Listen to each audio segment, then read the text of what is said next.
México, 22 de marzo del 2010. Una familia acomodada, una niña de 4 años y una desaparición que alteraría a todo un país. Nadie imaginaba que esa noche la historia de Paulette Guevara Farab cambiaría para siempre. Paulette era una niña de apariencia frágil, cabello castaño claro, sonrisa dulce. Nació con una discapacidad motriz y del habla, lo que la hacía aún más vulnerable.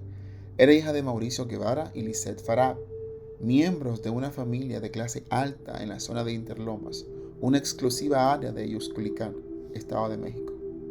La pequeña vivía rodeada de comodidades. Su habitación era amplia, decorada con ternura, su cama impecable. Tenía todo lo que cualquier niña o niño podría desear, menos seguridad.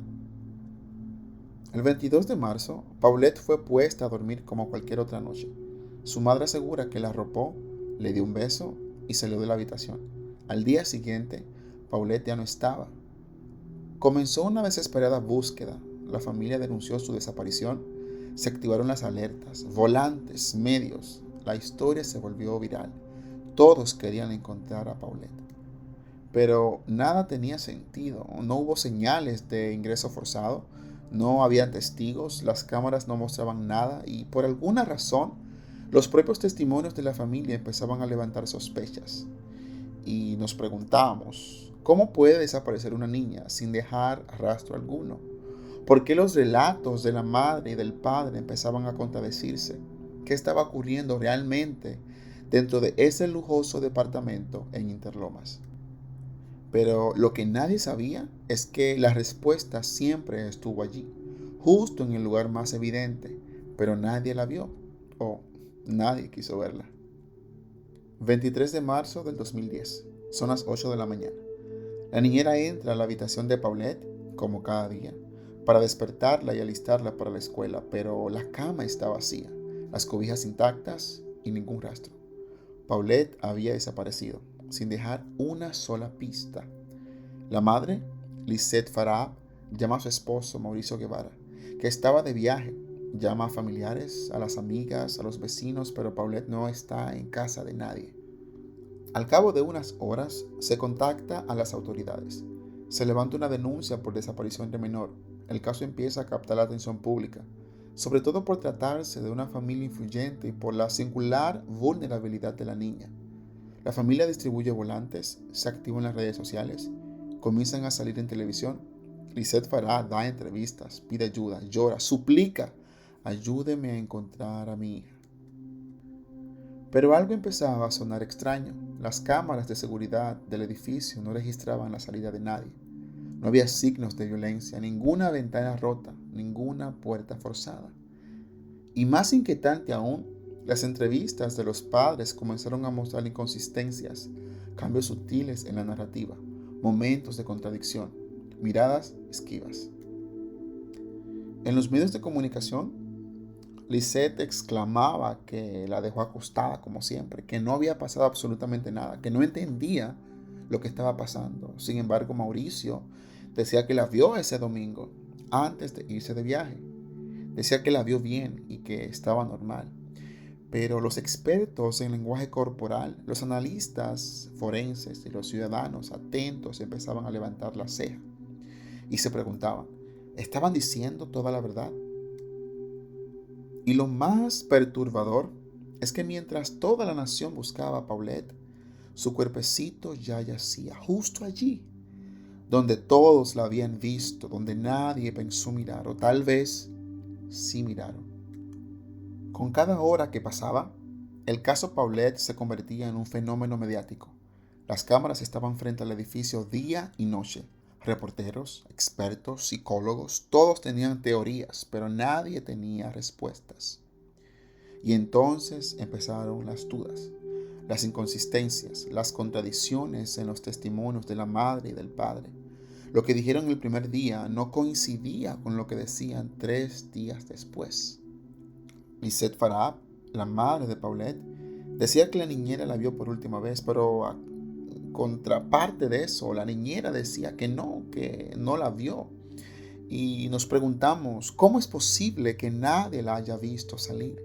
¿Cómo una niña con discapacidad desaparece sin ser notada? ¿Cómo se pierde sin dejar rastro? Y lo peor es que en su propia cama. Y entonces aparece una figura clave, un cuarto involucrado que nadie había considerado en un inicio. Amanda de la Rosa, amiga íntima de Lisette Farab, estaba hospedada en la misma casa los días posteriores a la desaparición. Amanda, según su propio testimonio, durmió varias noches en la misma habitación donde Paulette había desaparecido, en la cama contigua, y asegura que nunca notó nada extraño. En fragmentos, en varias entrevistas, Amanda decía: dormí ahí, pero no había nada, no vi nada, no olía mal ni sentí nada raro. Pero la presión crecía, las redes sociales exigían respuestas.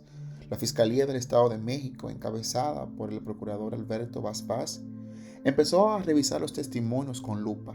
Incluso comenzaron a grabar los interrogatorios y lo que encontraron cambió el rumbo de todo. Los relatos no coincidían, ni en tiempos, ni en emociones, ni en detalles. Habían silencios prolongados, risas nerviosas y declaraciones que se contradecían una y otra vez. Fue entonces cuando los entrevistadores tomaron una decisión drástica: colocar micrófonos ocultos en el departamento. Querían saber qué decían cuando pensaban que nadie los escuchaba. A espaldas de la familia Guevara Farab, las autoridades instalaron micrófonos ocultos en el departamento. El objetivo era claro: descubrir si alguno de los involucrados decía algo fuera de cámara, algo que no se atrevía a declarar oficialmente. Y entonces empezaron a hablar. Las conversaciones eran ambiguas, pero inquietantes. Lisette parecía estar más preocupada por las apariencias que por encontrar a su hija, según se habían escuchado en las conversaciones. Y lo peor es que, ¿por qué no quería que entraran al cuarto? ¿Por qué proteger tanto un espacio si ya se había buscado por completo? Mientras las grabaciones se analizaban, el público seguía volcado en la búsqueda. Pero las dudas eran cada vez más fuertes. ¿Realmente estaban buscando o ya sabían la verdad? Las autoridades decidieron dar un paso más: traer peritos independientes, abrir el colchón, desmontar muebles, revisar con rayos infrarrojos, y así fue como 9 días después, el 31 de marzo, el cuerpo de Paulette apareció. Y ahí estaba, envuelta en cobijas, entre el colchón y el pie de cama, en el mismo lugar donde supuestamente había dormido Lisette, Amanda, las niñeras, durante más de una semana. El 31 de marzo del 2010, a las 2 de la madrugada, peritos de la Procuraduría General de Justicia del Estado de México encuentran el cuerpo sin vida de Paulette Guevara Farab dentro de su propia cama. Según los reportes, el cadáver fue hallado envuelto en cobijas, en posición fetal, con la cabeza entre la base de la cama y el colchón. Llevaba más de 9 días allí, en la misma habitación donde familiares, niñeras, policías, peritos e incluso la madre habían dormido y caminado. Y volvemos a preguntarnos: ¿cómo es posible que nadie lo viera? ¿Cómo puede pasar desapercibido un cuerpo en proceso de descomposición, en un espacio tan pequeño, tan accesible? ¿Por qué los perros entrenados no detectaron nada? ¿Por qué nadie lo dijo antes? En cuestión de horas, México entero cambió de luto a indignación. La gente no entendía cómo, con tantos recursos, la niña había estado todo el tiempo allí. La rabia crecía, las redes sociales explotaban. Muchos empezaron a hablar de encubrimiento, de manipulación, de protección a una familia poderosa. Se acusó a la madre, al padre, a Amanda de la Rosa, a las niñeras, incluso al procurador Alberto Vaz Vaz. En su declaración oficial, el procurador Alberto Vaz Vaz había expresado que la niña murió por un accidente, que no había evidencia de violencia ni de otra cosa. Pero de un accidente, una niña de 4 años se deslizó sola entre el colchón y el pie de cama, quedó atrapada, murió asfixiada y nadie lo notó durante 9 días en una casa completamente llena de adultos. La indignación fue tal que la prisión pública forzó una revisión del caso, pero ya era tarde. Las pruebas estaban contaminadas, el departamento había sido manipulado, el cuerpo expuesto demasiado tiempo y la verdad cada vez más lejos. El 4 de abril del 2010, el Procurador General de Justicia del Estado de México, Alberto Vaz, ofreció una conferencia de prensa definitiva, rodeado de cámaras, micrófonos y la mirada atenta de todo el país. Dio a conocer la versión oficial del caso Paulette. Él decía que Paulette había fallecido por una asfixia mecánica accidental, que quedó atrapada entre el colchón y la base de la cama y que no había evidencia alguna de si hubo un homicidio ni de participación de terceros, pero un accidente. Una niña que no podía caminar ni hablar cayó sola en el costado de la cama y murió, sin gritar, sin moverse, sin ser encontrada en 9 días. El país entero pareció detenerse. La respuesta oficial no convenció. Expertos, médicos, criminólogos, periodistas y millones de ciudadanos comunes comenzaron a desmenuzar la narrativa del gobierno. Peritos independientes señalaron incongruencias. ¿Cómo es posible que el cuerpo no emitiera olor durante 9 días? ¿Por qué los peritos anteriores no encontraron nada? ¿Cómo una escena tan pequeña pudo haber sido tan ignorada? Y por tanta gente.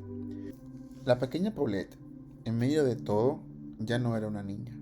Se había convertido en símbolo, en objeto de debate, en carne de noticiero. Pero nadie parecía preguntarse qué le pasó realmente, por qué falleció. El caso fue cerrado como accidente, sin responsables, sin justicia, sin respuestas claras.